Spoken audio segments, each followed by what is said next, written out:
Welcome to Pro Talk with the Mighty Oba. Today we have with us one of the most extraordinary ladies that I have ever met in my life.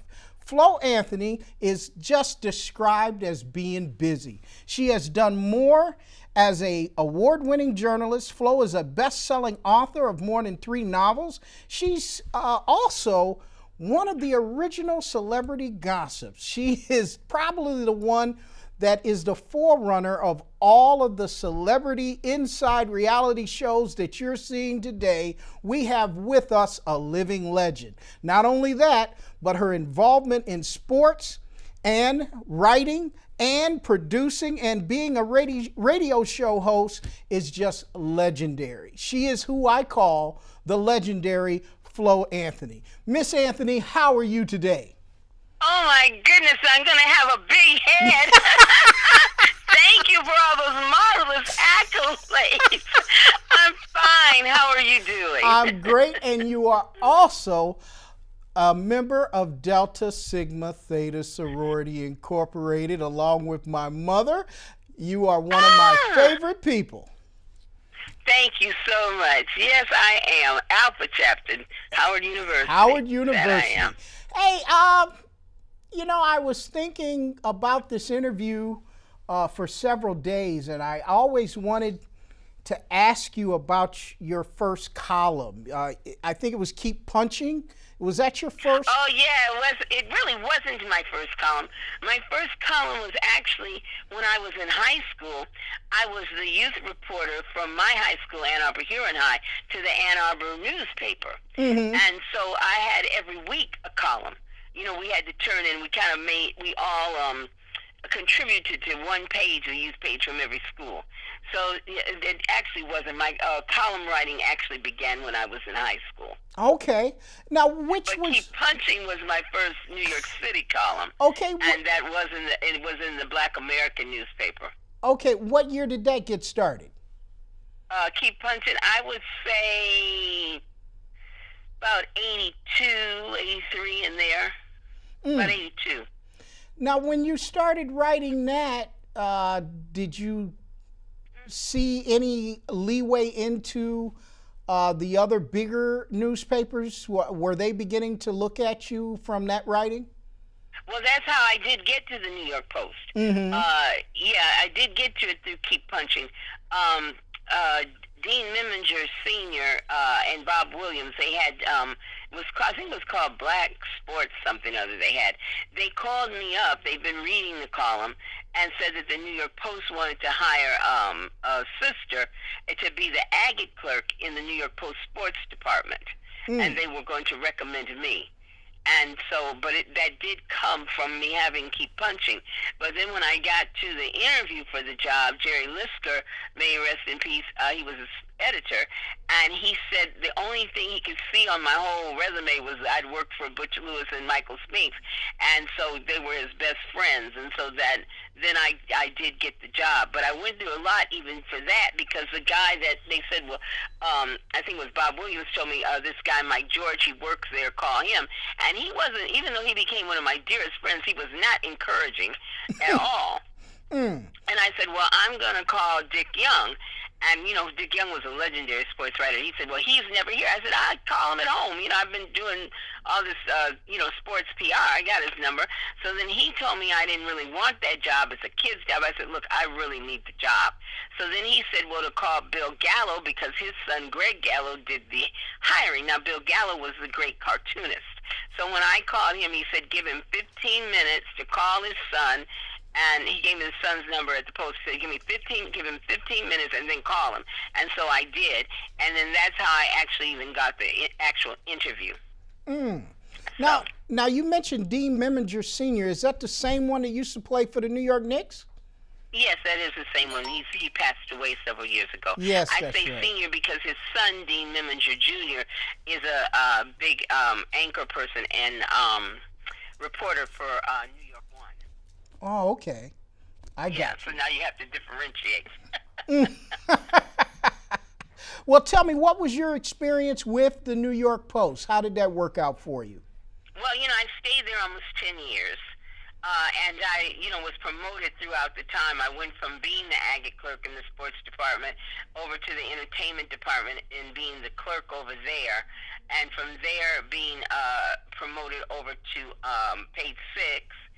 And so I had several lives over there at the New York Post. It wasn't an easy job, though, there, because at the time I was there was only 3, maybe 4 black people working editorially. In fact, we were going to NABJ one year, and so one of the guys over the Daily News said, "You all can't even fill up a taxi cab," which was kind of true. Mm-hmm. But it wasn't easy, but I made it through it. Well, tell me, in working with celebrities, have you ever had any difficulty with any of them? Sometimes they can be very temperamental. Well, you mean as far as interviewing them? Or, yes. Yeah, well, I had problems, of course, with Whitney Houston. I mean, she sued me. You can't get any more problematic than that. But in the end, before she passed away, I think we hugged each other somewhere or other. And, of course, she didn't win any lawsuit. She settled before I actually settled, because people are now still saying to this day, I should go back and sue her estate. But she, I think the Post paid her legal fees. That's all she got out of that one. Mm-hmm. And then that's about it. I didn't generally get along with people. Right. Even to the point, like with a Vivica Fox and a Lisa Ray McCoy, I have deals with them. I call them directly if I hear anything. I don't go through a publicist or anything. Right. So that's Now, that's how that is. Yes, you've been in the business for so long, and you're a forerunner of celebrity reporting. How has it changed? Has social media played a role? Yeah, social media has played a role. All these bloggers have played a role because, I don't really consider them journalists. And the internet certainly played a huge role, because you used to be out here with a story and it'd be exclusive. You could be exclusive till the next day. Mm-hmm. But now you're only exclusive for about a minute. Right. Because as soon as anything goes up on the internet, it's out. Mm. So that's the difference. Now, you also you had a working relationship with the great Muhammad Ali. Tell us a little bit about that. It's so funny that everybody asks me that. I just did an interview with my friend Jason Cross the other week, and that's all he wanted to know about. It's so funny. At the stage of the champ's life that I work with him, it was more moving him from point A to B. I actually worked on the Muhammad Ali Cohen and the Muhammad Ali Cologne through Murad Muhammad, who was a boxing promoter. Right. And then we would have Ali as guests at fights he was promoting. So, like, for instance, in Atlantic City once, I think that Larry Holmes was fighting Scott Frank. I think that's who he was fighting. Mm-hmm. And the casino had said I could have a party, but I had to deliver both Muhammad Ali and Joe Frazier. I couldn't find Muhammad Ali forever. I finally found him. He finally showed up. But with my work with him, it was actually delivering him from A to B.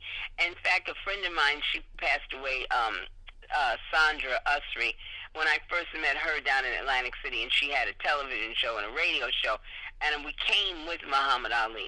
And she said, "How is you, this young sister, working with Muhammad Ali?" And I never even thought of it that way. I would call him Champ. He'd say, "Are you calling me Tramp?" I mean, I just never even, I guess I never thought at the moment the huge deal that was. I was just trying to do a job and do it well. Mm. Well, tell me about your relationship with Larry Holmes and your thoughts about him. I tell you, he told my boyfriend the other week, Flo's coming back to work for me, and you get the person that's working for him now. That's my relationship with Larry Holmes. I said that he and his wife Diana, if they could just keep me in Easton forever, I would be there forever. But I worked for him. I think for about 4 years I worked for Larry, and he's a character, but he's basically a pretty good guy, character that he is. We accomplished a lot. We did 60 Minutes. I got him on Lifestyles of the Rich and Famous. We accomplished a lot while I worked for him. Do you think he'll and ever... now I'm around him a lot because, I work for Michael Spinks. Right. And so we do a lot of events with Larry. Okay. Do you think he'll ever get his just due? Because if you look at his record, Larry Holmes was really one of the greatest heavyweights of all time. Yeah, he held that championship for 5 years straight and was 48-0 until Michael Spinks happened to beat him twice, and Yeah. he never, was able to break Rocky Marciano's record, and I think he will always be angry about that. Oh, But yeah. life goes on. But he came after all that thunder of Muhammad Ali, and that's one reason that he did not get his just due prior to Mike beating him. Because Right. it was right after all that thunder of Muhammad Ali. Ha- And, have- at one point he was Muhammad Ali's sparring partner. Right. Even. And then, the thing, though, that last fight that Larry had with Ali, some people think he should have held off a little bit. And when afterwards he did go to him and apologize for beating him so bad. Right. Let me ask you, did he forgive Michael Spinks? I don't think so. I mean, now we've gone to 3 years in a row to Larry's golf tournament. First, Mike wasn't going to go. I said, look, they want you to come. We got to go.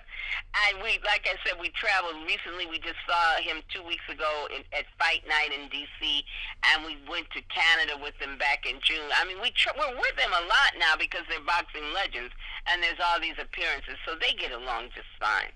Flo, I want to really do. I want to introduce you to my road dog, my buddy. He's covered 13 Super Bowls with me. He's the sports editor for the Challenger Community News, George the Radman Radney. Yes. All right, George, how you doing? Good, and yourself, Flo? How's everything? I'm doing great, just great. Yes, indeed. That snow gets you down here. This delayed me a little bit Yeah, today. you know what? I was out in all that snow on Monday because I had to go down to my radio network, and I made it back. By the time I made it back home, it had started to change to rain. Oh, my goodness. Well, that's good. Yes, indeed. You also had an opportunity. You should have been on The View. Am I correct? Is that true? Well, I know that they did want me on The View, but Barbara Waltz is one of the main people out there that was blackballing me, so that never was going to happen. Because one of the original producers of The View was one of my producers at Araldo. Mm-hmm. And, so they wanted me, but that wasn't happening. Another thing that you're noteworthy for is your commentary on The Unsung on TV One. How did you get involved with that? Well, it was actually Life After. I did maybe 2 unsungs. I did the Haywood Nelson one because he asked me to do it, and I think I did one other one. But Life After I was on, I think, for 3 years, consistently every week. They called me up. That's how that happened. They called me and asked me to do it, and I said yes. Tell me about your thoughts on Wendy Williams and some of the modern day gossips. How do you see how they had? I mean, they talk about some things I've never heard you even refer to. Can we skip Wendy? I would rather not discuss her. All right. I just would rather not talk about it. Okay. I don't want to be, down in a sister, so I'd rather skip her. How about on to how do you somebody see it in general? Not Wendy. I wasn't saying Wendy Williams per se, but just the modern celebrity gossips and reality TV. How do you see them? And well, I don't think there's any real modern celebrity gossips out here. I mean, I know you see TMZ, but the things that even when they had the Page 6 show last year, and I worked at Page 6 for a very long time. It still is not the level of celebrity reporting that I did. You have to remember, I'm the first black person when I went on Page 6 to have a gossip, be part of a gossip page, the world-renowned gossip page in general market media. At the New York Post, I'm going to say this, and I hope they hear it. I was very upset. I'm just going to go on the record. When the New York chapter of NABJ honored, and I love Bevy Smith, but they honored Bevy Smith, I think, 2 weeks ago. Now, I was in D.C. anyway at Fight Night. I probably, I guess I wouldn't have gone there if I had to do that, but I wasn't even here. But and I'm not bragging, I'm a groundbreaking journalist. Right. I was the first black woman in the sports department at the New York Post. I went over to the entertainment department where I was the first black person in the entertainment department at the New York Post. Then I scooted on over to page 6. I went over there because they brought me over there because I kept breaking stories. Mm-hmm. And breaking stories. And so I became the first black person to write gossip in the United States of America in general marketing. And they never honored me. Has everyone lost their minds or what? I have never felt so demeaned in my life. And I don't care if you send a tape to the head of the New York chapter of the National Association of Black Journalists, because that's crazy, because I still to this day, I'm a freelance contracted employee of the New York Daily News. Right. I'm still doing what I always did. And it's just, so that's what I think about the gossip out here today. I don't think there's, I don't know if I think there's any real gossip columnists other than out here that are black, like I said, you got TMZ, and then you got, oh God, she's my soror. She used to be on TMZ. What's her name? I think she's on E now. For a while, she was over at Entertainment Tonight, because I was doing freelance work for them and the Insider. I can't think, I could see her and I can't think of her name, and she's my soror. She's fabulous, but it's still not, still not the celebrity reporting of the gossip that I did and still do on the radio every day and with columns that I still write. How do you see, Flo, the Bill Cosby situation? That's another. That he shouldn't be in jail. That is so ridiculous. He's in jail for paying off for this woman that he paid off 25 years ago. It's crazy. How you gonna have an 80-old man in jail? There's things that I just don't agree with. They could have given him house arrest. He's obviously has not redeemed himself. He still feels no remorse. And that's the only reason you go to jail is to redeem yourself. And so that is, he paid off that Andrea chick years ago, and people that were on the Bill Cosby show and working on the set of Bill Cosby saw her over there constantly. He is telling the truth. They had a consensual sexual relationship. Even if it was infidelity, he was cheating on his wife. Right. But, that he should not be in jail, at least not for that girl. He paid that off years ago. It's ridiculous. Yeah, it seems like the time that we're in now, Flo. The time that we're in is very scary, because any time people can come back. Let's take, of course, nobody wanted Brett Kavanaugh to get on the Supreme Court because he's a Republican. We didn't want him. Right. But for that woman to say that he did something to her in junior high school, but she didn't know where it was. She couldn't remember when it was. She couldn't remember that. That was crazy. So we're all probably going to have to go to jail at one point in life, because everybody did something in junior high school. Or they were saying, people were saying, well, he got drunk in college. Who didn't get drunk in college? We're living in a horrible time. How do you see? It's a terrible time that we're living in. Flo, how do you see Harvey Weinstein? That's a guy that. Everybody knew this about Harvey Weinstein, first of all. This was not a secret in the entertainment industry. He was using the couch and, the casting couch back and forth. Everybody knew all this, but nobody tried to stop him. Why didn't somebody try to stop him from exploiting women and assaulting women? Right. And looks. People knew. All that Matt Lauer stuff, everybody over at NBC knew. Right. Why wasn't somebody trying to stop him? That's a good question. Very good question. And with a case like the Harvey Weinstein case, it still hasn't gone to trial yet. And it probably won't go to trial, because in the end, a lot of it, there's no tangible proof. You know what I'm saying? It's because things happened so long ago.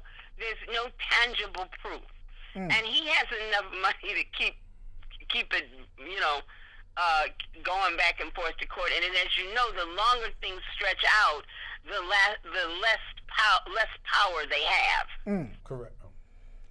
Flo, you also had another column, the Eye on Stars, Yes, was in in the the National Examiner. I'm also the first African American Absol- to have a column in a tabloid. Yeah. So, but New York chapter NABJ don't want to give me a award. Please. Woo, can they kiss my behind? I'm gonna make sure our local rep knows your Yes. feelings on this immediately, and they need to correct this injustice. Oh no, it's the New York chapter though. It's the New York chapter. So, but any rate, my goodness. But what was I getting ready to say? Yes, I had that column. I had it for a very long time. In fact, I might have had that column I think I started in about '94, and I had it up until about 2001 or two. Wow. Now, how many Super Bowls have you covered? Ooh, I started covering them in '85. I was there last year, so how many years is that? 1985. Was that 41 years? Yeah. Yeah. Yeah. Wow. This is my 20th year, so you were there before me. That's where I met you. Yeah, I was there. That's kind of groundbreaking too. And I applied for a credential for this year, but I think one of my associates is going to cover the actual game. Mm-hmm. Yeah. And If what, we get the credential. what Super Bowl stands out to you out of those 41 years? I love them all. But of course, in the beginning, anytime the Giants, they won because it's my home team. But I've loved them all. The feeling of, when my mom was alive and, I'd cover the Super Bowl, I would call her the minute, and I have to go to a payphone in the beginning because, I'm before cell phones, and I call her and tell her I'm inside the stadium. Mm-hmm. And just that feeling Yes. of being inside that stadium, Mm-hmm. and it's a Super Bowl. It's so exhilarating, and it's just unbelievable. It is. It still is, especially the 2 hours before kickoff. Oh yeah. It seems like you Yeah. can cut the tension with a knife. It is a remarkable feeling. Mhm. Now, were you in Minnesota? I was in Minnesota at the Super Bowl many, many years ago, Okay. back in the '90s. I got you. That was the Bills. Right. Oh, that's right. That was. That was Buffalo. Bill- No, was it the Bills or the Yeah, it was Redskins? Bills and Washington. We took a Yeah, beating. Bills and the Redskins. I just remember the Redskins. Yeah, we took a And Doug. beating. I didn't remember who they played. Yeah, your poor Bills are pitiful. They just keep going and they don't win. They're trying to rectify Trying to get it. it Yeah, they're together trying now. to get it together. Oh, yeah, they did. Yeah, they did good Thanksgiving Day. They did good Thanksgiving. I watched the game against Dallas. Now, tell me, But, how do you balance entertainment and sports? I know they're both entertainment, but how do you balance the Well, two? because they are both entertainment, and as I started out in the sports department. The sports didn't make money; the gossip did. I got you. I know, and I'm back, with Michael working in boxing again. So, I'm back with that again, and it's very exciting. Now, and you've got 3 novels out. Yeah, I'm working on a 4th one if it ever gets finished. I do, and it's funny. I'm starting a podcast in my radio network, Super Radio and American Urban Radio Network, are starting a podcast of my book, Deadly Stuff Players. And, so every day I have to read a chapter. And so the other day I said, let me just reread this whole thing. And I was like, this book is kind of good. I never even realized, when you put it down, and everything. But that's one of my newest ventures, a podcast with the book, Deadly Stuff Players. Nice. And you can get it on AURN.com. And they have all these other things. Google plays something else.